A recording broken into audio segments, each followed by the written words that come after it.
Paul and Philip Collins welcoming you to another episode of the Collins Bros Unleashed.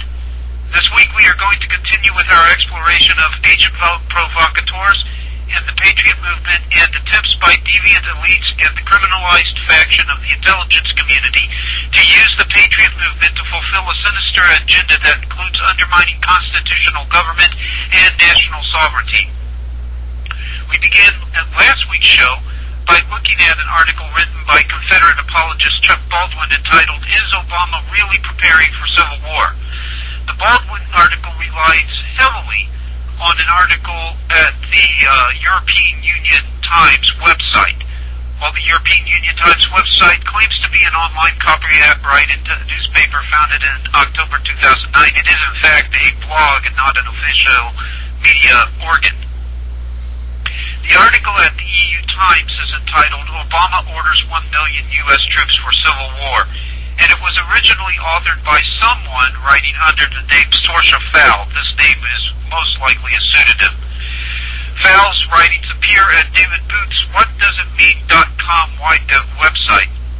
Booth is the author of an anti-Christian tract entitled "Dirty Filthy Christians, Treatise on the Most Dangerous Death Cult in Human History," and his website is filled with sensational yellow journalism that tops the headlines of most supermarket tabloids. Most of the articles are written by Fowl, and one need only read the story titles to understand that her allegations are not supported by the evidence. Here are just a few of the titles of Fowl's articles. Obama issues immediate assassination order for Mexican President Calderon. Obama orders total takedown of U.S. Federal Reserve Bank. Obama warned by CIA, surrender or join Kennedy. And of course our personal favorite, Russia's FSB reports pop icon Michael Jackson assassinated by CIA. Of course, none of these claims made by Fowl or whatever that this person's name is are supported by the facts. They are baseless contentions, and their sensationalist character may be an attempt to attract a large audience of people with a taste for the unreal and the fantastic. I don't rule out the possibility that Fowl's articles are disinformation meant to muddy the waters for legitimate researchers into the world of conspiracy and geek politics, but understand that there are a lot of hacks out there who know all too well that outrageous claims sell books, articles, tapes, DVDs, etc. The main reason I don't totally discount the possibility that Fowl is a disinformation is the fact that he, she, or it is mindful to make sure that small elements of truth are contained in many articles to ensure that readers are drawn in. Fowl intentionally drops references to very real intelligence crimes such as Operations Northwoods and very real political anomalies that should raise concern, such as the CIA's relocation of its domestic division to Denver. But these and other factional tidbits are then used to take high-dive leaps into fictional tales about assassination plots and claims of imminent martial law and imminent war. But we don't believe that Baldwin was necessarily concerned with the veracity of Fowl's claims. The reason that Baldwin sourced Fowl is because Fowl's writings help reinforce Baldwin's contention that states should start breaking away from the United States. As a matter of fact, in the Baldwin article that cites Fowl, one reads the following. Quote, "The fact is we do need a revolution, but not a revolution of anarchy and pitchforks. The history of France should be ample evidence of the futility of this strategy. We need a revolution of the individual states to reclaim their sovereignty and fight for the liberties of their sovereigns, we the people." That is exactly what our forefathers did in 76. America's founding documents, the Declaration of Independence, declares that our states are free and independent. And so they are. We are not one nation with one all-powerful central government. We are a confederation of nation-states united in a voluntary union, with each state reserving to itself the power and authority of self-determination and ceding the federal government limited, specifically delineated duties and limitations that have been totally ignored to the point that for all intents and purposes, our once great constitutional republic has been thoroughly expunged. Therefore, it is now time for the states to stand up to this meddlesome, ever-growing tyranny that is known as Washington, D.C., and defend the rights and liberties of their citizens, unquote. Ms. Baldwin recommends a series of prescriptions written by Dr. Edwin Vieira as, quote, a template for every state governor and legislature that truly cares about liberty, unquote. These prescriptions appear in Vieira's article at newswithviews.com entitled Tea Parties Need Teeth. In the article, Vieira recommends a revitalization of the militias of several states.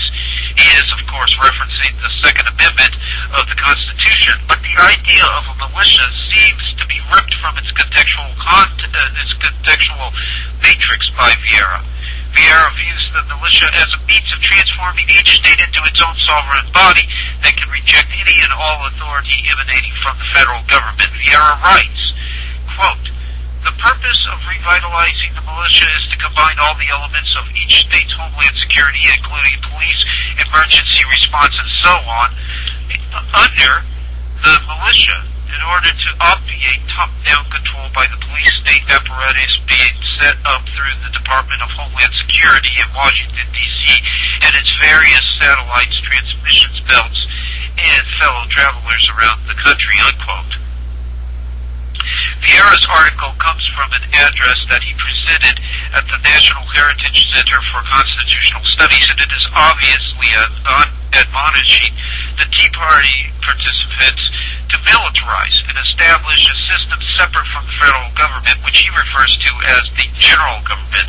Vieira writes, quote, we the people need to revitalize the militia of the several states in order to regain and retain popular control over state governments and through them regain and retain control over the two fundamental powers of sovereignty. One, the power of the purse, i.e. currency and credit. Two, the power of the sword, i.e. community self-defense. As we pointed out last week, succession is anything but a patriotic act. We observed that succession can act as a means of regionalizing. Regionalism is a globalist method of undermining national security. And it's basically a method of destroying national sovereignty through fragmentation. The ultimate ends of regionalism is world government. To support this contention, we referred to an article by N.S.B. Gross entitled Regionalism and Nationalism, which appeared in the flagship publication of the globalist and elite combine, the Council on Foreign Relations, or CFR. Grass wrote, quote, the direct effect of regionalism may be to make the state weaker politically but stronger economically and socially. Or the region looking to regional convenience may make new alignments leading to the creation of new states or to international states, European, American, and so on, or ultimately to a world state, unquote. In his book Geoeconomic Regionalism and World Federalism, Maurice Parmelee was even more blunt in pointing out regionalism's usefulness as a tool by which one undermines national sovereignty and introduces world government. Parmelee writes, quote, there can be no permanent peace so long as each nation retains its sovereignty.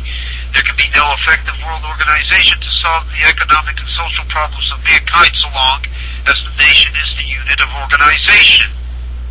The region, limiting national sovereignty and furnishing a suitable unit of organization for a world federation is a practicable solution, unquote. Given successionism's potential as a tool for regionalism, it is interesting to find that Governor Rick Perry of Texas actually implicitly promoted succession during an April 15, 2009 Tea Party protest. Perry told the audience, quote, Texas is a unique place. When we came into the Union in 1845, one of the issues was that we would be able to leave if we decided to do that. My hope is that America and Washington in particular pays attention. We've got a great union. There's absolutely no reason to dissolve it. But if Washington continues to thumb its nose at the American people. Who knows what may come of that, unquote. Before you conclude that Perry made such a suggestive statement because he is a patriot who views succession as a patriotic act, consider the good governor's participation in the annual Bilderberg Conference.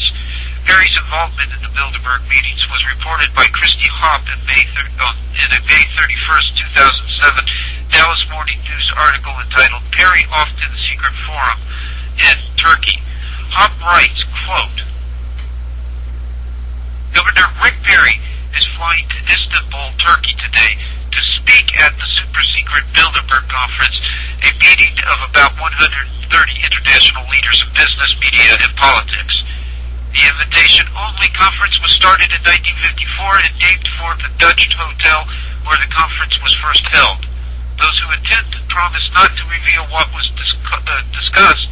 Security is tight, and the press and public is barred, unquote. Hunt goes on to explain that Perry, quote, was invited to attend and speak about state-federal relations, unquote. Given the conference's secrecy, we are left only to speculate on what Perry said about state-federal relations. If what he said was even close to his statements at the April 15, 2009 Tea Party, however, we can be sure successionist themes were prominent in his presentation. Bilderberg participants would not be opposed to such ideas because they understand the destructive effects succession has on national sovereignty. Bilderberg founder Prince Bernhard once stated, quote, It is difficult to re-educate people who have been brought up on nationalism to the idea of relinquishing part of their sovereignty to a supranational body, unquote. Succession could provide a useful tool in the re-educating process Prince Bernhard believed needed to take place. After all, if a country is splintered enough, nationhood becomes a mere fiction. So upon closer examination, one realizes Governor Perry is not working in the best interest of America when he espouses secessionist ideas. By promoting militias among Tea Party participants, Edwin Vieira seems to be pushing Tea Party participants into a movement that has historically been controlled by dark, sinister portions of the state and criminalized portions of the intelligence community. I believe that no greater example exists of agent provocateurs among the patriot and militia movement than Hal Turner, who was recently outed as an FBI informant, and perhaps more than just an informant. He could have very well been working on the FBI's behalf, basically stoking a lot of violence and hatred among patriot groups and among white supremacist groups. He is considered a megaphone for the militia movement, and actually voices a lot of sentiments held by the militia movement today. And so, with that, we'll turn our attentions to Hal Turner's story. Few who are familiar with America's white nationalist movement have not heard of Hal Turner. Turner has been an unabashed proponent of anti-Semitism, including Holocaust denial and the open advocacy of the systematic incarceration and extermination of Jews. Yet, while Turner is typically considered the voice of extremism, he may have sponsors within the hallowed halls of officialdom. On January 2008, anonymous hackers engaged in a heated exchange with Turner on his own website, accusing the neo-Nazi talk show host of being on the FBI payroll in support of this contention. The hackers posted a July 7th email that Turner allegedly sent to his FBI handler. The email contained a death threat targeting Senator Russ Feingold, which had been allegedly sent to Turner's website. Writing to his handler, Turner states, quote, Once again, my fierce rhetoric has served to flush out a possible crazy, unquote. The hackers also presented another email in which Turner allegedly discusses his pay with his handler. These revelations incited a great deal of debate on another major neo-Nazi website on January 10th. That same day, Turner abruptly announced, quote, I hereby separate from the pro-white movement. I will no longer involve myself in any aspect of it, unquote. In addition to resigning from political activism on behalf of the white supremacist movement, Turner ended his popular radio show. Needless to say, Turner's sudden withdrawal from a cause for which he expressed so much passion prompts more than a little suspicion. Firstly, it bespeaks a decidedly pragmatic melted shout on the part of Turner. Secondly, it is redolent of an abortive COINTELPRO project. COINTELPRO, counterintelligence program, was an illegal campaign of surveillance, infiltration, marginalization, and subversion conducted by the FBI against dissident political organizations in the United States. COINTELPRO warped public perception of radical groups, thereby marginalizing their activists and legitimizing overt political repression. The covert modus operandi of COINTELPRO enabled questionable elements within the FBI and other law enforcement agencies to undermine political opposition, while simultaneously maintaining an illusory democracy that ostensibly embraced the principles of free speech and the rule of law. FBI disclosures revealed 6 official COINTELPRO counterintelligence programs. They are as follows. 1. Groups seeking independence for Puerto Rico, which basically encompassed secessionist organizations such as the Puerto Rican Independence Party. 2. Communist Party USA. Of course, this was a stateside Marxist political party that publicly disavowed all ties to the Soviet Union. However, there is voluminous evidence revealing a consistent pattern of Soviet funding and espionage within the Communist Party USA. For instance, the CPUSA received a significant Soviet subsidy from 1959 to 1989. Such financing reflected the party's obsequious servility to Moscow. Parenthetically speaking, here, there's a kind of sick irony to basically the COINTELPRO project's targeting of the CPUSA. While the FBI was not against basically undermining the influence of the Soviet Union on the CPUSA, they were also not opposed to using the CPUSA for their own political purposes as well. There is a large body of evidence that seems to suggest that domestic communism was not just manipulated by the Soviet Union, but by the FBI through a top-secret program codenamed Solo. And part of that program called for the recruitment of high-level Communist Party members. And in 1954, the Bureau recruited Morris Childs, who was the principal deputy to Gus Hall. Gus Hall, of course, was the head of the American Communist Party. For 27 years, Childs was known as Agent 58 to his FBI handlers, and he reported on the activities of the American Communist Party. So he was basically in a perfect position to influence the thinking of Gus Hall on behalf of the FBI. So essentially the FBI was working to undercut the influence of Moscow within the CPUSA while simultaneously work to direct the efforts of the CPUSA to facilitate various agendas and initiatives held by the darker elements within the Bureau. The third of the 6 official counterintelligence programs that were revealed by FBI disclosures was the New Left, which encompassed the predominantly white student movement that protested the Vietnam War, advocated many university reforms, advanced participatory democracy, and promoted civil rights. Included within this category would be the Students for a Democratic Society, or the SDS. The fourth group targeted by FBI counterintelligence programs was the Socialist Workers' Party, a communist political party that supported Cuba and emphasized solidarity work to aid strikes. The fifth group was the Black Nationalist hate groups, which unfairly encompassed Martin Luther King and associated civil rights organizations. To be sure, there were some black organizations that did qualify as hate groups, such as the Black Panthers, which prolifically distributed the Red Book by Mao and adhered to Maoism and promoted black separatist doctrines work to basically undermine any and all legitimate federal law enforcement and constitutional governance in favor of creating a sovereign state for African Americans only. This group basically held to the same sort of successionist doctrines that we see being promoted by neo-Confederates today, albeit an African or an Afrocentric variety of successionism. The sixth and final group targeted by the FBI's counterintelligence programs was white hate groups, encompassing predominantly white supremacist and separatist organizations such as the Ku Klux Klan.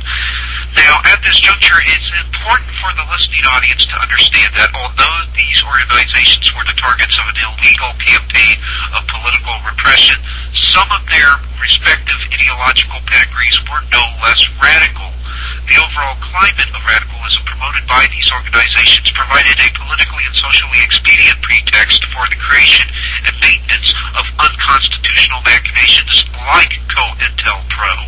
So we want to avoid shifting too far to the left because many leftist apologists for these groups overlook the group's obvious radical pedigree simply in favor of completely and totally excoriating the FBI as some sort of enclave for right-wing extremism. That's not the case in this particular case study. What we're dealing with here is not some sort of binary opposition of idealistic, good counterculture ideologues against a authoritarian and oppressive big state apparatus such as the FBI. Instead, we're dealing with varying degrees of evil, both of which tended to find initiatives and agendas occasionally synchronizing, and this is one of the reasons why the FBI could, at times through COINTELPRO, make use of some of these groups. In fact, many COINTELPRO targets were actually manufactured by the very establishment that they ostensibly opposed. And the radical treaties do it. Revolutionary leader of the Yippies, Jerry Rubin, writes, quote, "The hip capitalists have some allies within the revolutionary community, long hairs who work as intermediaries between the kids on the street and the millionaire businessman," unquote. And the Strawberry Statement notes of a college revolutionary, former revolutionary James Coonan, gives the following account of the 1968 SDS, Students for a Democratic Society, National Convention. He writes, quote, "Also at the convention, men from Business International roundtables, the meetings sponsored by the Business International for their client groups and heads of government, tried to buy out a few radicals. These men are the world's leading industrialists, and they convene to decide how our lives are going to go. These are the boys who wrote the Alliance for Progress. They're the left wing of the ruling class. They agreed with us on black control and student control. They want McCarthy in. They see fascism as the threat, see it coming from Wallace. The only way McCarthy could win is if the crazies and young radicals act up and make Gene more reasonable. They offered to finance our demonstrations in Chicago. We were also offered ESO, that is, Rockefeller money. They want us to make a lot of radical commotion so they can look more in the center as they move to the left," unquote. Another individual who discovered this connection between the elite and the revolutionary community was undercover police intelligence operative David Gumeyer. Gumeyer took part in SDS demonstrations, and he states that he wondered, quote, "where the money was coming from for all this activity, and soon discovered it came through radicals via the United Nations, from the Rockefeller Foundation, the Ford Foundation, United Auto Workers, as well as cigar boxes of American money from the Cuban embassy," unquote. The evidence indicated that the ruling class financed violence on the part of the counterculture. In 1970, Ohio legislators were startled by a briefing which included an Illinois commission report that addressed SDS uprisings on Ohio campuses. The report revealed that $85,000 in Carnegie Foundation funds and $192,000 of federal money were paid to the Students for a Democratic Society during the fall of 1969, before the House and Senate Security Committees. Former Communist Party member and FBI informant James Kirk made the following statement, quote, "They, 60s radicals, have no idea they are playing into the hands of the establishment they claim to hate. The radicals think they are fighting the forces of the super-rich like Rockefeller and Ford, and don't realize that it is precisely such forces which are behind their own revolution, financing it and using it for their own purposes," unquote. So, to be fair, parenthetically speaking, to be fair to the 60 radicals, there were occasions where some of the radicals began to actually catch on. One revolutionary who began to become wise to the establishment manipulation of the movement was Stokely Carmichael, the leader of the SNCC.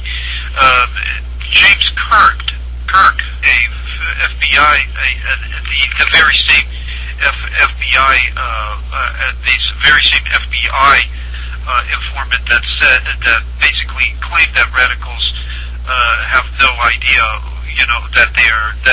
that they're fighting for the oligarchs.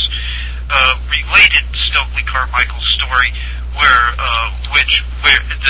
he related the account where Stokely Carmichael was basically having his awakening and announcing his awakening to the fact that they were being manipulated by the power elite.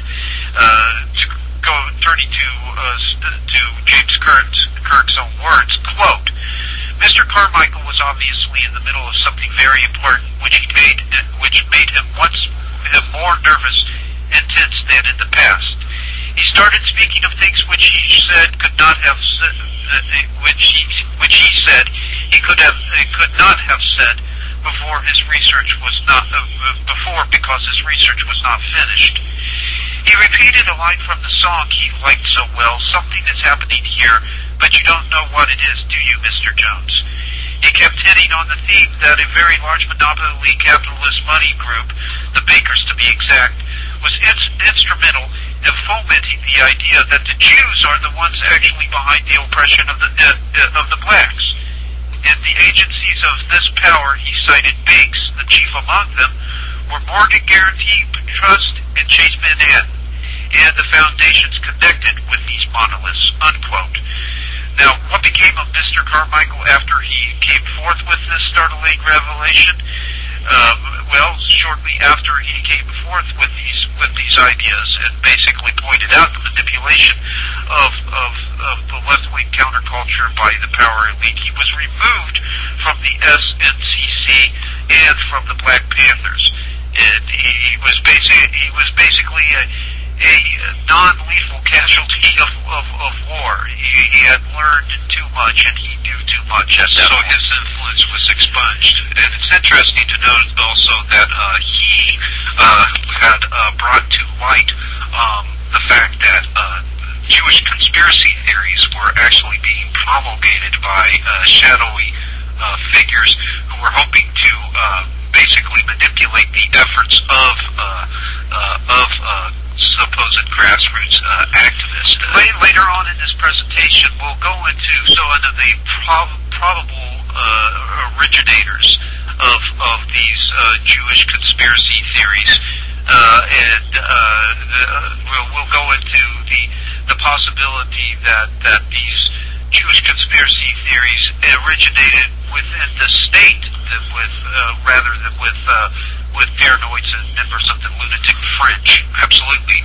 Well, such dialectical manipulation of radical organizations allowed the power elite to exert considerable social and political pressure on the lower tiers of the overall socioeconomic structure, and turned the prospect of violent political activism engendered a tacit justification of political repression, increasingly egregious constitutional violations, and ultimately totalitarianism. White hate groups were equally useful to the power elite and their surrogates within the FBI. For instance, the Bureau covertly funded the KKK and other white supremacist organizations so long as they restricted their assaults to groups that were mutually targeted by COINTELPRO. The case of Hal Turner could represent a continuation of the COINTELPRO agenda. the FBI's response to questions about the Bureau's involvement with Turner only compounds this suspicion. It was Agent Richard Kolko of the agency's press unit that stated, quote, "Long-standing FBI policy prohibits disclosing who may or may not provide information," unquote. When approached about his possible involvement with the Bureau, Turner also declined to comment. All of this, of course, is very, very suspicious. Needless to say, revelations of Turner's possible involvement with the FBI has outraged the many supremacist neo-Nazis and white separatists who now consider the ideologue in their own colorful language, quote-unquote, a race traitor. Yet, sounder minds are also disturbed by the revelations. James Nolan, an associate sociology professor at West Virginia University, who is an expert in police procedure and a former unit chief in the FBI's Crime Analysis Research and Development Unit, stated, quote, "This is clearly over the line. Informants may be involved in drugs you overlooked that because of the greater good. However, these are viable threats. They could be carried out, that the FBI clearly knows about. I want to see the FBI stop it," unquote. Jack Levin, a criminology professor and expert on the radical right at Northeastern University, said, quote, "These are frightening groups whose members deserve to be investigated and infiltrated. My concern is that Turner's methods actually are more dangerous and destructive than the evil they are seeking to cure. His threatening messages may actually inspire neo-Nazis to up the ante to engage in even more destructive behavior," unquote. Mike German, a former FBI agent who has corresponded with informants himself, reiterated this contention, saying, quote, This certainly raises a whole lot of questions that need to be answered in a public forum. There are strict rules about what an informant is allowed to do, and certainly encouraging or instigating others to commit acts of violence is far beyond what FBI agents should have their informants doing. Aside from the fact that you're possibly encouraging someone to commit an act of violence, there's also the danger that you're actually entrapping that person, which means he could get off, unquote.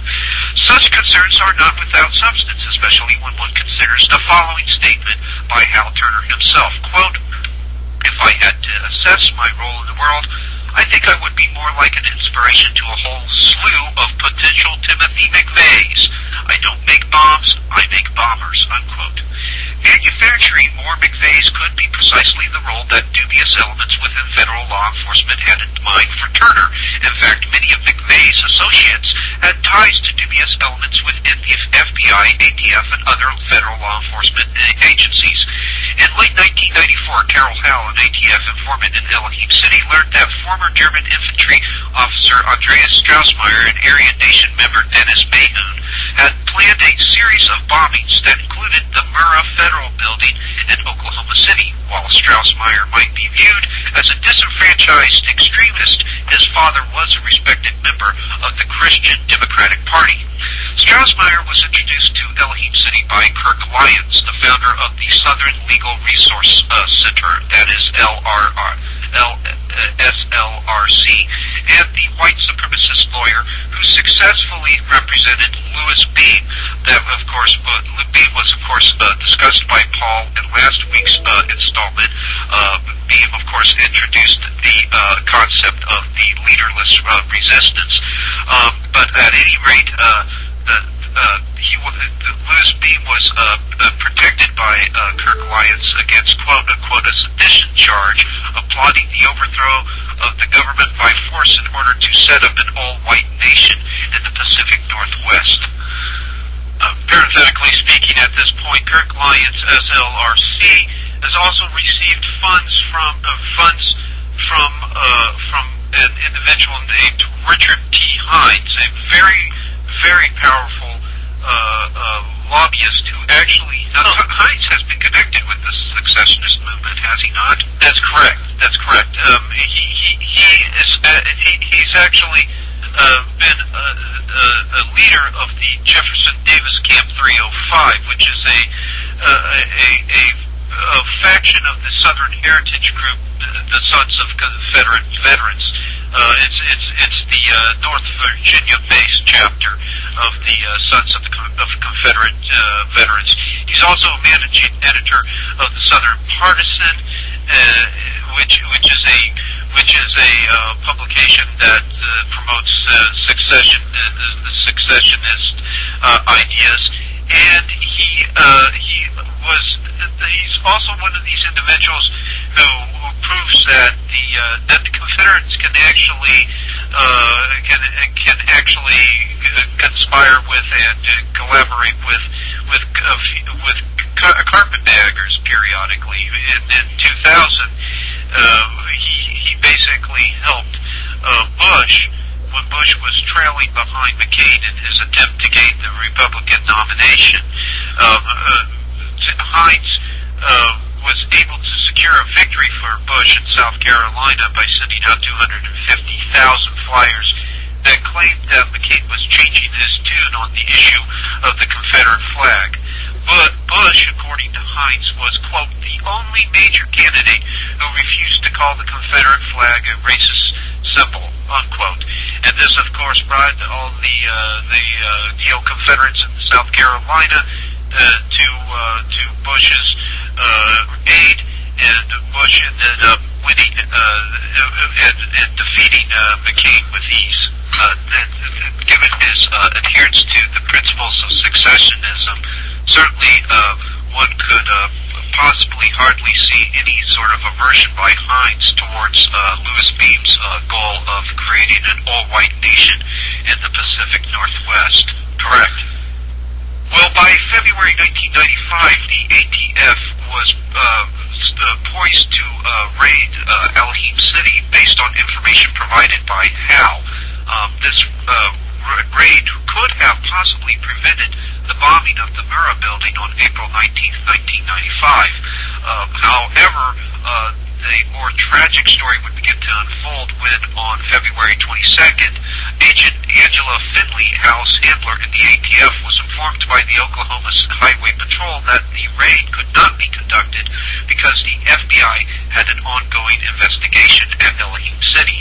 Several unimpeachable witnesses, including Timothy McVeigh's friend, Katina Lawson, had stated that they saw the convicted OKC bomber with Strausmeyer a number of times before the 1995 bombing. Nevertheless, Strausmeyer enjoyed FBI protection. Yet Strausmeyer was not the only white supremacist tied to Alhim City that had a connection to the government. It would later be revealed in the Tulsa courtroom that Robert Millard, the now deceased founder of Alhim City, was an informant to the FBI as well.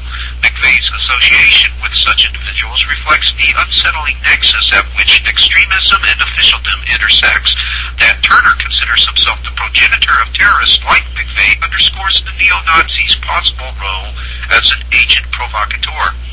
On June 3, 2009, Turner was arrested and charged with inciting his website audience to, quote, take up arms, unquote, against a state ethics official and two Connecticut politicians. Turner was taken into custody in New Jersey and was subsequently rearrested on June 24, 2009 at his New Jersey residence for threatening 3 federal appeals court judges in Chicago following a ruling upholding handgun bans. Turner was denied bail and his website was shut down on June 30th, 2009. Now, if one were to confine his or her vantage point to the dualistic portrait of heroic federal law enforcement officers battling fanatical extremists, this episode would appear to be a victory over the forces of racism and bigotry.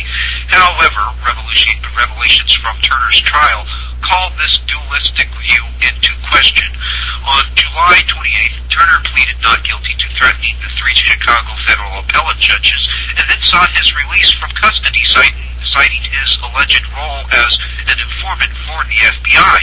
The judge denied Turner bail again on August 11th, citing the fact that the former radio talk show host had recorded a telephone conversation from his prison cell and posted it on the internet. The discussion included the identities of Turner's arresting FBI agents. Turner pleaded not guilty, and his lawyer stated that the defense would use, quote, Turner's background as an FBI informant, unquote.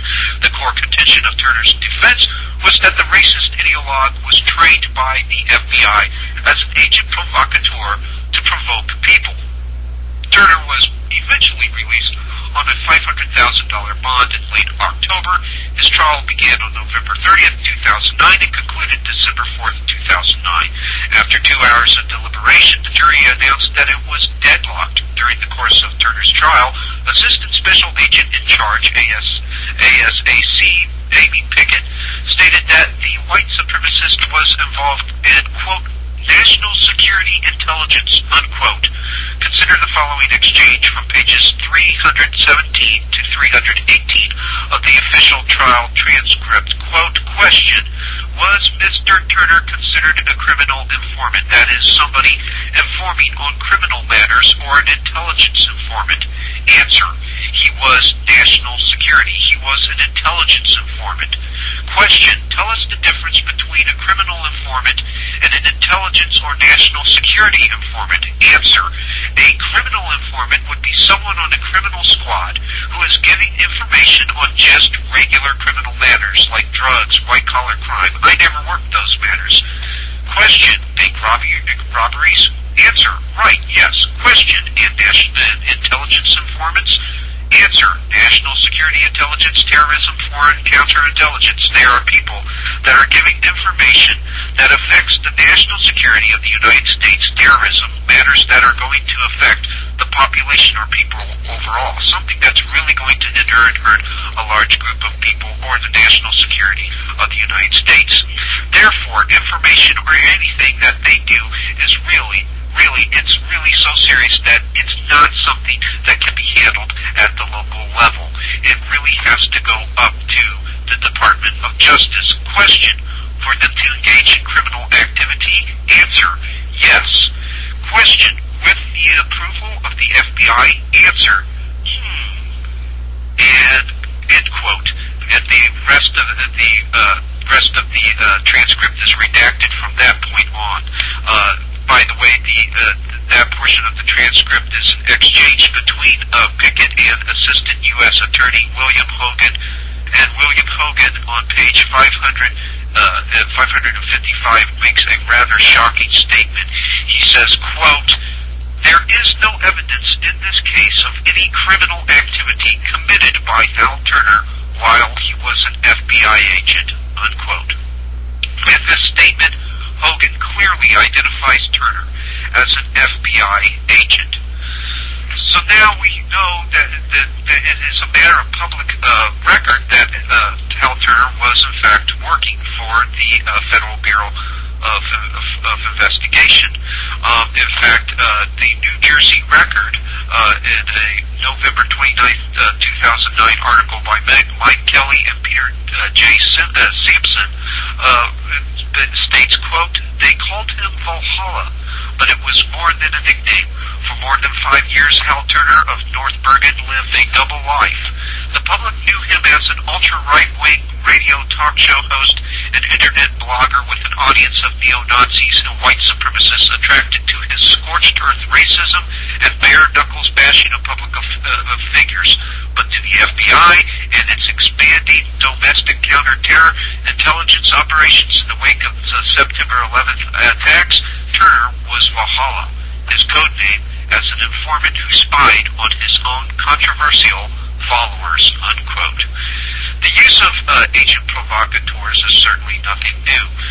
In fact, agent provocateurs have been employed by darker elements within federal law enforcement on numerous occasions to basically facilitate discord and chaos within specific target populations. Target populations that I might add have been were very much the focus of COINTELPRO programs. Take, for instance, a February 15th, 2007 article in the Orlando Sentinel entitled Neo-Nazi Rally Was Organized by FBI Informant. It reads, quote, a paid FBI informant was the man behind a neo-Nazi march through the streets of Paramore that stirred up anxiety in Orlando's black community and fears of racial unrest that triggered a major police mobilization. That revelation came Wednesday in an unrelated federal court hearing and has prompted outrage from black leaders, some of whom demanded an investigation into whether the February 2006 march was itself an event staged by law enforcement agencies. The FBI would not comment on what it knew about the involvement of its informant, 39-year-old David Gletty of Orlando, in the neo-Nazi event. In court Wednesday, an FBI agent said the Bureau has paid its informant at least $20,000 during the past 2 years. Wow, Gletty said when reached by phone late Wednesday. It is what it is. You were there in court. I can't really go into it in any detail now. Orlando City Council woman Daisy Linham, whose district includes the march route west of Interstate 4, said she wants to know who was behind the march, the neo-Nazis or the FBI and other law enforcement agencies. If it was staged, I would feel very uncomfortable and would ask for a full-scale investigation, Linham said. To come into a predominantly black community, which could have resulted in great harm to the black community, I would hate to be part of a game. It's a mockery to the community for someone else to be playing a game with the community, unquote. Linham has good reason to be very upset. On numerous occasions, very questionable venues have been chosen for the rallies of white supremacist and neo-Nazi organizations. Paul and I document one such instance in our book, The Ascendancy of the Scientific Dictatorship. An October 15, 2005 riot in Toledo offers a prime case study in racial dialectics. The National Socialist Movement, a neo-Nazi organization, was scheduled to conduct a demonstration against so-called black crime. The protest received a very violent response, however. I'll read the CNN news report verbatim for the edification of the audience. Quote, most of the violence happened when residents who had pelted the Nazi marchers with bottles and rocks took out their anger on police, said Brian Jagodzinski, chief news photographer for CNN affiliate WTVG. Video showed crowds at around 2:25 p.m. using bats to break down a wooden fence as looters broke into a small grocery store. The crowd was extremely agitated at the police for doing this, making arrests in the community when they should be doing this to the Nazis, Jagodzinski said. Around 3 p.m., crowds of young men pelted the outside of a two-story residence with rocks, smashed out the windows with wooden crates, ran inside and threw out the furniture and lamps from the upper-level windows to the sidewalk below. No police were on the scene. About 10 minutes later, the building's second story was in flames. As a crowd of people watched, when police arrived, they used pepper spray on counter-demonstrators and shot tear gas containers into the crowd, Jagodzinski said.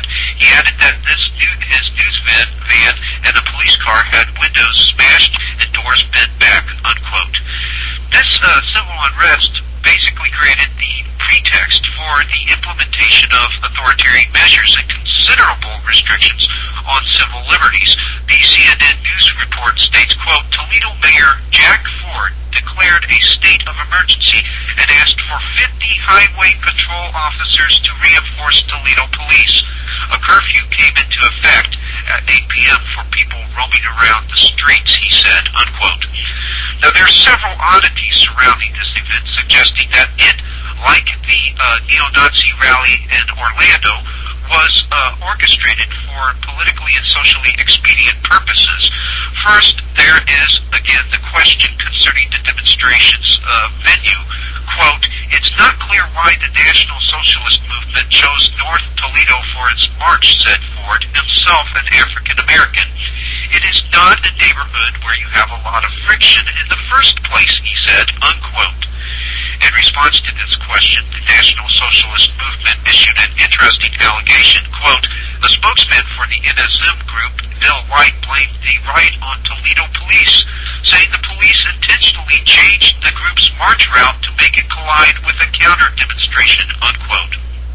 Now, given White's dubious affiliations with neo-Nazi and white supremacist interest, one could certainly question the veracity of his claim. However, his allegation creates more credence when one examines the ideological pedigree of the counter-demonstration. Quote, about 20 members from both the International Socialist Organization and One People's Project showed up and some handed eggs to African-American residents to throw at the Nazi marchers, White said. Ford said that scenario was likely. Based on the intelligence we received, that's exactly what they do. They come into town and get people riled up, Ford said. I think that it's a very common technique, unquote. So here it is, the second oddity, suggesting Hegelian manipulation.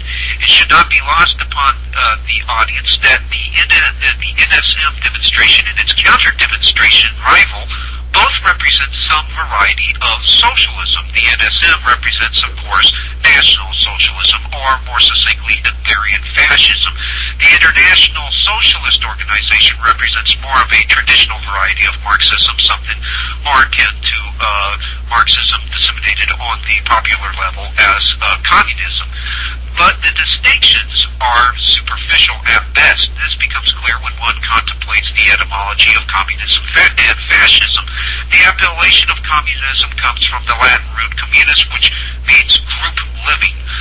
Fascism is a derivation of the Italian word fascio, which is translated as bundle or group. Both fascism and communism are forms of coercive group living, or more succinctly, collectivism. The only substantial difference between the two is fascism's limited observance of private property rights, which is ostensible at best given its susceptibility to rigid governmental regulation. This is the heart and soul of the Hegelian dialectic, the pitting of two polar extremes against one another, but those polar extremes exhibit certain dialectical commonalities that make the synthesis of the two more likely. They are not dichotomous in relationship, they are not diametric in consequence. The core dialectical commonality makes the two more readily predisposed to a dialectical synthesis. In this instance, two polar extremes were used to basically create internal contention, discontent, and chaos within a community, which allowed for the implementation of authoritarian and police state measures in order to restore the order and restore social rest. At any rate, this is probably the real purposes for the FBI, or darker elements of the FBI's use of Hal Turner. Hal Turner, like so many other agent provocateurs, incites violence, incites civil unrest, discontent amongst radical adherents, and thereby facilitating an agenda of authoritarianism and police state draconian measures as a means to basically bring the chaos under control. Now, again, returning to something that was said earlier concerning Hal Turner and his anti-Jewish beliefs, there does seem to be this current within the Patriot movement, within the militia movement, within the white supremacist movement, that basically holds to Jewish conspiracy theories and the belief that the Jews are basically the hidden hand behind the world conspiracy today. And the listening audience might wonder, where in the world did this idea come from? It certainly seems to be an enduring one with a longevity that can't seem to be explained. To this day, portions of the Patriot community actually subscribe still to even the learned elders, the protocols of the learned elders of Zion, and a document that has long been proven to be a forgery and not really a Jewish document in any real sense. Well, the truth of the matter is that much of the Jewish conspiracy myth might have been created by criminalized portions of the intelligence community, beginning with an individual who was considered to be the father of American intelligence, Major General Ralph H. Van Diemen. Ralph H. Van Diemen began a basically collaboration with J. Edgar Hoover in 1922, when Hoover began funneling covert support, receiving covert support from Van Diemen and his basically cohort, the Army's Military Intelligence Division, Brigadier General Marlborough Churchill. Van Diemen arranged for Hoover to collect a reserve officer's commission from the Military Intelligence Division. And when Van Diemen retired in 1929, he established this private network that was nationwide of spooks, informants, and spies. The group engaged in all manner of illegal activities, including the infiltration and surveillance of labor unions, of church groups, and numerous civil rights organizations, as well as many left-leaning political activist groups.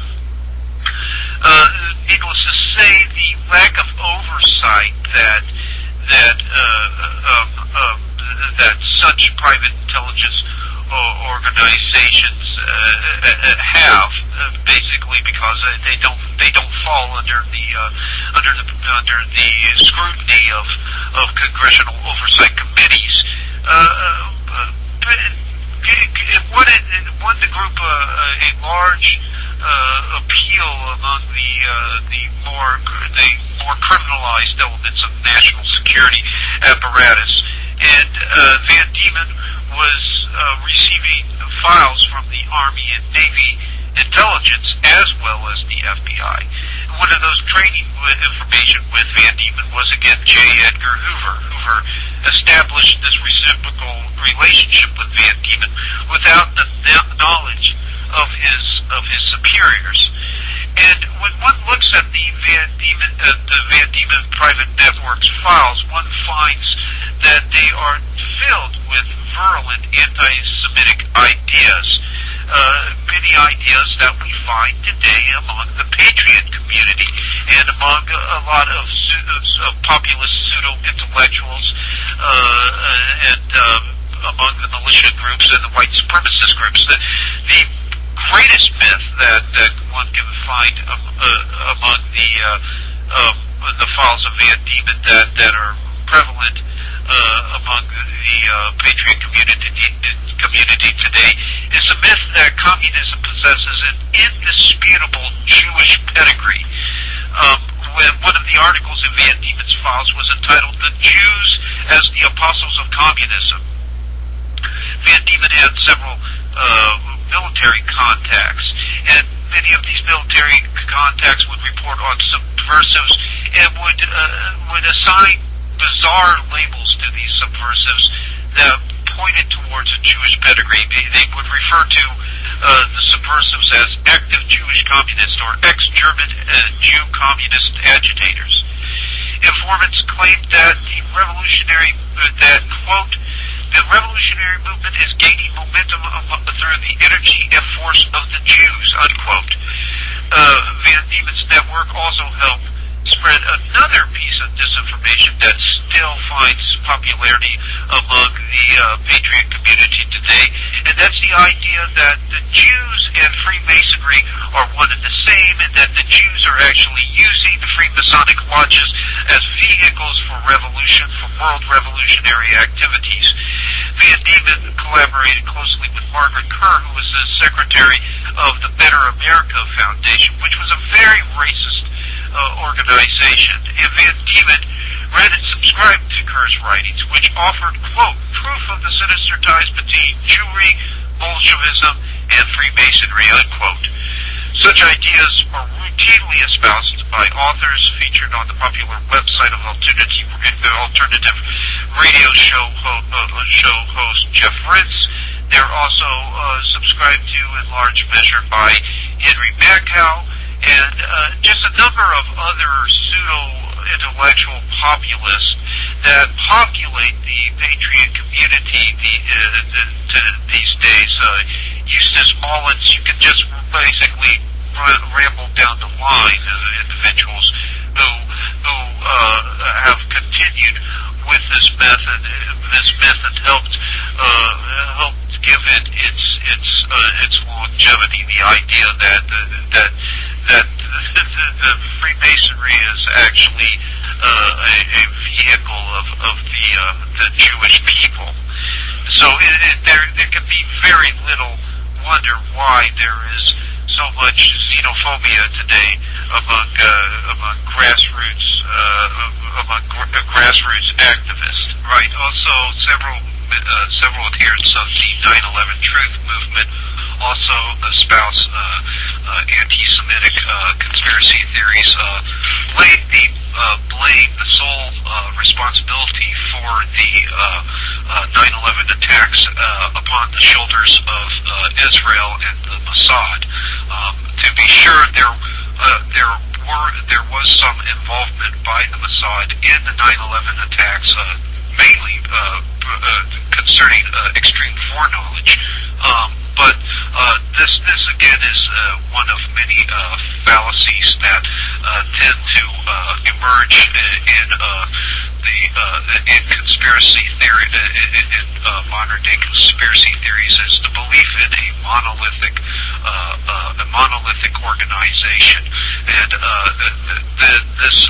belief that all the blame, all the woes of the world could be laid at the doorstep of a single person or organizational entity, such as the Jews, such as the Catholic Church, such as the nation of Israel, and on and on and on it goes. But of course, conspiracies, being that they are the enterprises of men, are fraught with all the inherent weaknesses of the human condition. They are hardly monolithic, hardly unhearing. That's simply not a reality, and that's simply not debatable. That is an axiomatic reality that we see every day. We see it as is evidenced by the contentions, that the internal contentions that are expressed by people who populate the higher tiers of the socioeconomic strata. That being said, these propensities, the proclivities towards a belief in a monolithic, unerring, omnipotent conspiracy are conceptually predisposed to such racist conspiracy theories, because if one can lay the blame upon one single organizational entity or one single individual, one can easily lay the blame upon one single race. And that's why people who adhere to a monolithic, unerring, omnipotent conspiracy theory tend to eventually express some affinity for these anti-Semitic conspiracy theories. But again, a lot of these ideas are probably being circulated among the Patriot community by agent provocateurs that actually are on the payroll of several different government alphabet organizations, such as the FBI. And the problem is that they usually get a pass, and they're actually protected and allowed to go on spreading these bizarre ideas that basically provoke a lot of hatred, because they are labeled informants and basically seen as being necessary to help law enforcement collect intelligence on potentially violent organizations. But the truth of the matter is that yes, there are informants within the Patriot community that are there simply to monitor the Patriot community, but there are also individuals that are informants, but also also have a dual role as a provocateur. In other words, they monitor, collect intelligence, pass it on to their handlers, but at other times they periodically whip up the violence themselves, which was probably the case with Hal Turner. With the government's case, it'll never get beyond Hal Turner being labeled an FBI handler. The government will certainly make sure that, or an FBI informant, the government will certainly make sure that he is seen as not as an FBI informant, nothing more. I'm personally of the opinion that the whole case against Turner was complete wash, given the fact that the case was brought against him by the office of Patrick Fitzgerald. Patrick Fitzgerald, of course, is a longtime political operative that has been responsible for cover-up in several different cases. Chief among those cases was a Valerie Plame case. He made sure that the outing of Valerie Plame as a CIA operative, that the blame for that outing never reached further than Scooter Libby, and the truth is that it probably reached as high as Dick Cheney, and he was also responsible to a large degree for protecting Ali Mohammed, who is most likely the mastermind behind the 9/11 attacks, although Khalid Sheikh Mohammed, an individual who he has family ties with, received the honorous of the blame. It was more likely Ali Mohammed who was responsible for the planning of that attack. Patrick Fitzgerald himself referred to Ali Mohammed as, quote, the most dangerous man in America today, unquote. And yet Patrick Fitzgerald's office made no attempts at all to bring the man in or to make sure that the man was prevented in any of his activities. In many instances, legal representatives such as Fitzgerald actually function more in terms of damage control than they do in terms of really genuinely prosecuting criminals. And in the case of Hal Turner, his office was merely making sure that that the view was yes, Hal Turner was an FBI informant, but nothing more. He certainly wasn't an agent provocateur.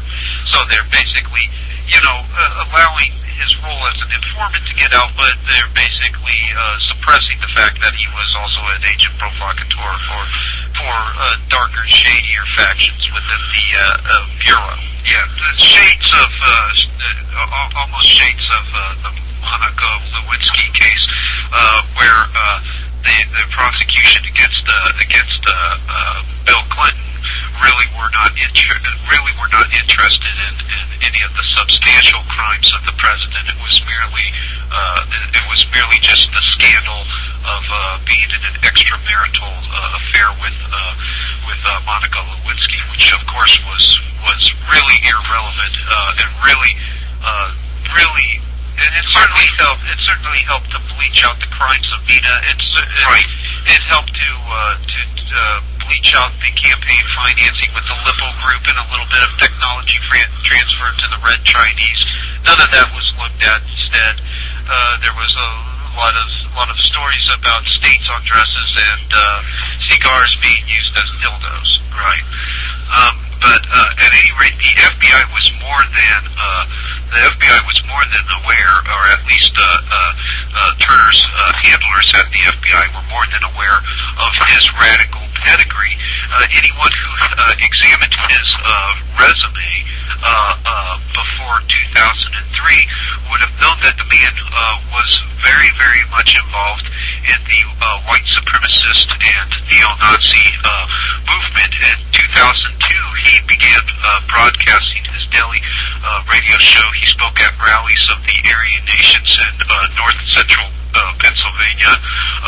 In year 2000, he entered elective politics, and he came in last in a three-way primary race for the Republican nomination to challenge U.S. Representative Bob Menendez. In 1997, he managed the New Jersey campaign of Libertarian Murray Sabrin. In 1994, he organized a rally in Trenton attended by members of the white supremacist nationalist movement in support of a WABC radio host, Bob Grant. And in 1992, interestingly enough, he served as the North Jersey coordinator for Pat Buchanan's presidential campaign.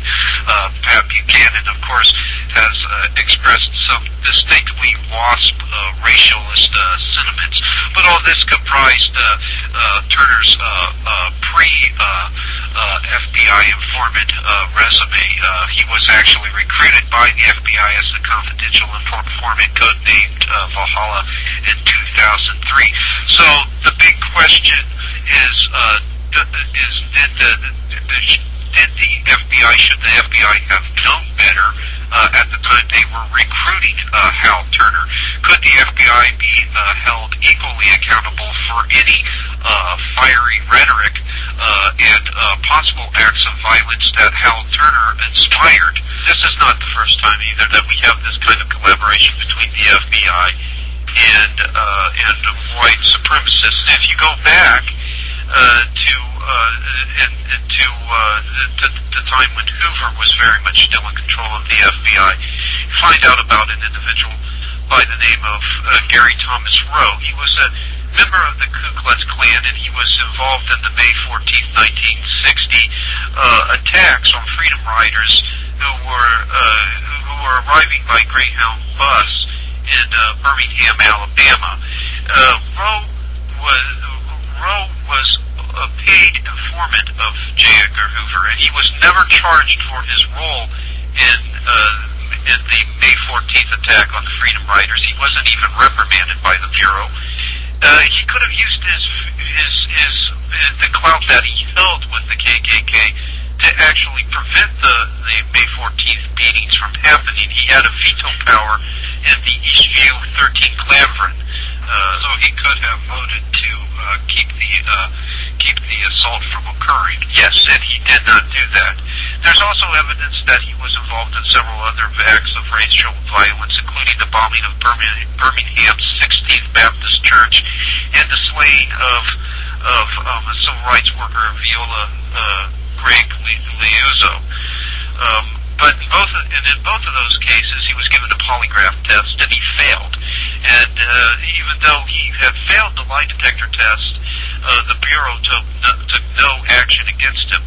Hoover even attempted to discredit a witness who incriminated Rowe for the Liuzzo shooting. Rowe had actually bragged about his killing of Liuzzo to an unidentified black man, and Hoover, of course, knew all about Rowe's criminal background, and no action was ever taken against this particular KKK member. He received $22,000 from the Bureau during his time working with the Bureau, which was about a five-year span from 1960 to 1965. And of course, if you adjust for inflation, that's a substantial amount of money. That is a very substantial amount of money. And instead of ever ending up in prison or facing any kind of legal action whatsoever, Rowe ended up being relocated to California and then to Georgia under a new identity that was procured for him by the FBI. So I mean, this is just another example of how this kind of collaboration. Right. Well, COINTELPRO did covertly fund the KKK so long as the KKK restricted its attacks to mutually held targets by COINTELPRO, and they really only began to initiate any kind of COINTEL operations against the KKK when Bobby Kennedy began urging such action to be taken. Of course, Kennedy and Hoover hated one another's guts, right? But eventually you're going to have to explain yourself if you're not making any kind of moves against white supremacist criminals, and so of course Hoover to conceal his own racist beliefs would eventually begin to initiate COINTELPRO programs to disrupt KKK activities. Right now, the co-option and control of radical enclaves. Would it be fair to say that that is a universal template in establishing totalitarian control? And if so, are there other case studies that we could briefly cite that transcend the borders of the United States itself. In fact, they are cases in point that are not domestic, but took place in other countries and other periods in history where we see the use of radical enclaves as a precursor to the ascendance of a totalitarian power. Yes, it is. The control of radicalized portions of the population for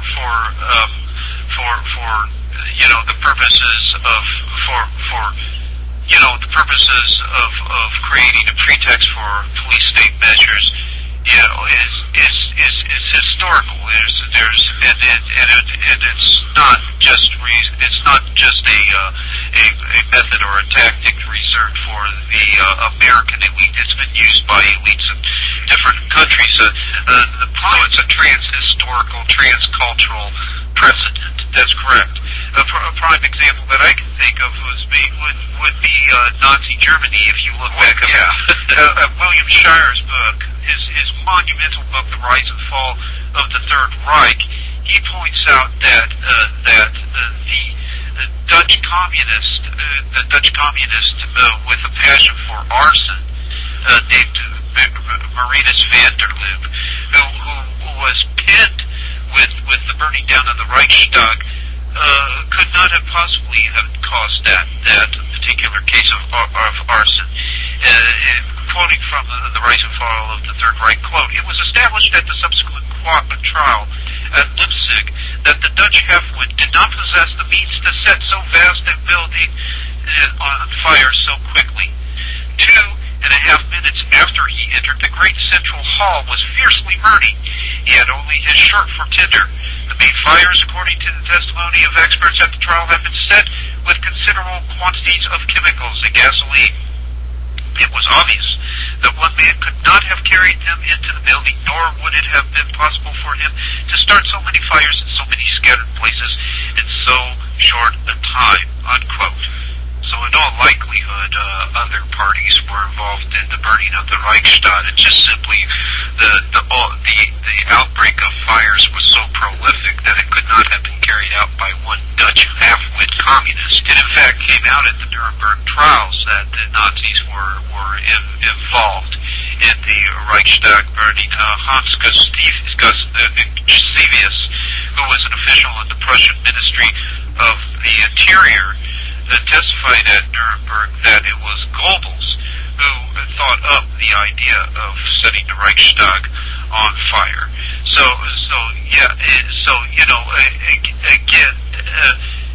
This is an example of taking radicalized individuals and either putting the idea in their head and having them conduct a terrorist attack with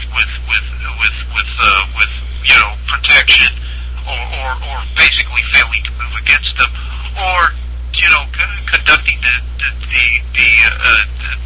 act of terrorism yourself and then blaming it on that particular radicalized group. Right, and as I previously mentioned, as is the case with the Hegelian dialectic, when it's redirected towards the realm of sociopolitics, as Marx did with it, those polar extremes that are involved in the dialectical skirmish exhibit certain core dialectical commonalities that make them conceptually and philosophically predisposed to a dialectical synthesis.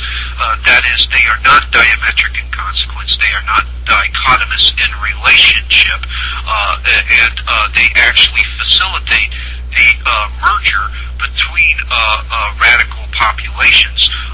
The promulgation of Hegelian dialectics also results in a dichotomizing of certain populations.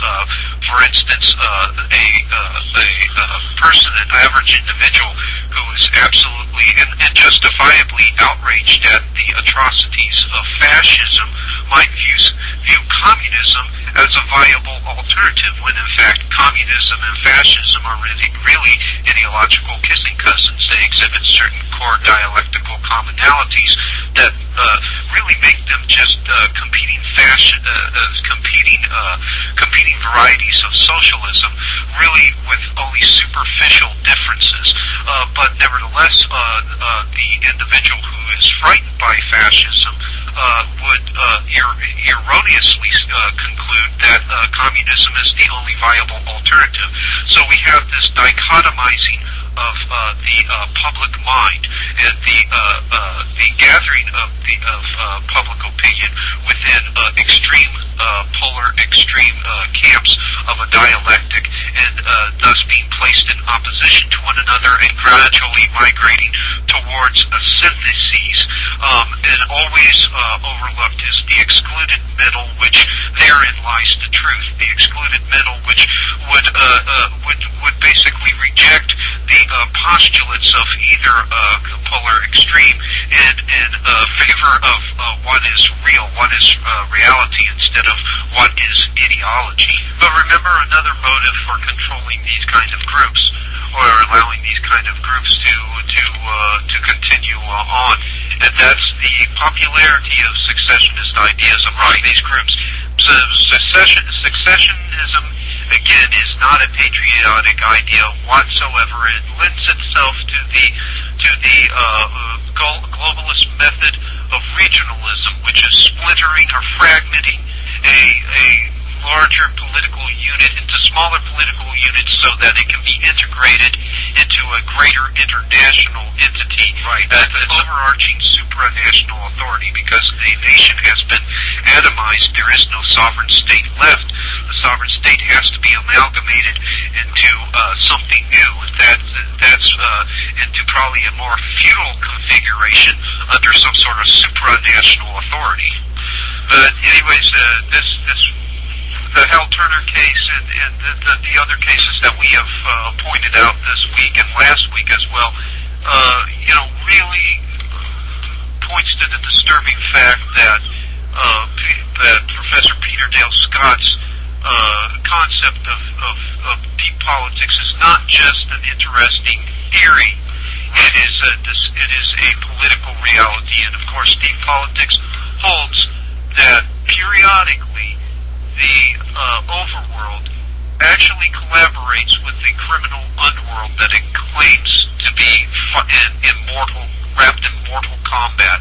Of course, because when agendas and initiatives coincide with one another, then collaboration becomes more enticing, and hence you have, the FBI covertly financing the KKK's attacks against mutually held targets, namely the civil rights movement. That's one instance where the interest of the KKK and the FBI, or Hoover's FBI, synchronized rather comfortably. Well, this concludes our conversation over this topic, and the topic of successionism, the militia movements, the patriot movement, and of course Hal Turner. We'd like to thank the listening audience for tuning in.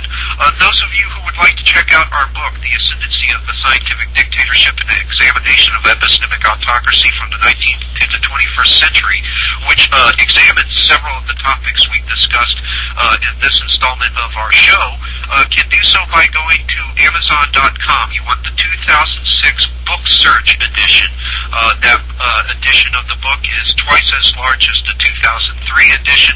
Many of the predictions that we made, many of the prognostications that we set forth in that edition of the book have come to pass, and some are unfolding as we speak, namely the economic crisis that currently besets the world.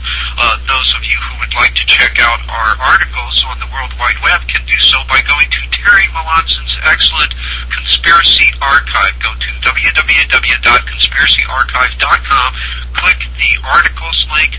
A list of contributing authors will come up. You'll see Paul and my names there.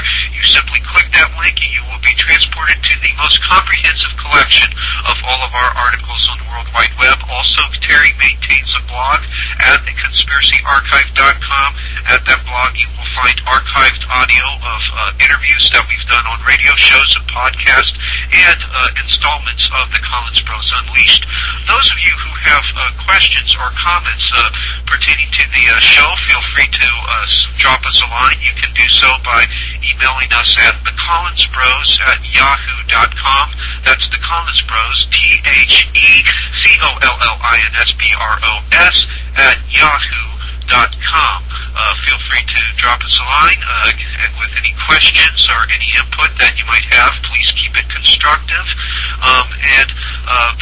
Thanks to everybody for listening. We also would like to thank our sponsor, Suke Koji's Martial Arts and Ninja Gear. Suke Koji offers some of the finest martial arts equipment, including swords, grappling hooks, martial arts uniforms, instructional tapes, booklets, cassettes.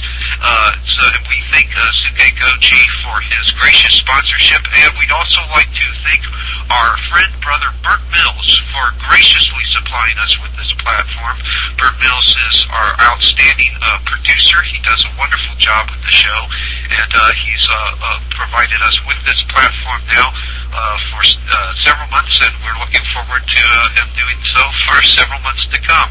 Thank you, everybody, for tuning in, and we hope to see you again for another installment of the Collins Bros Unleashed.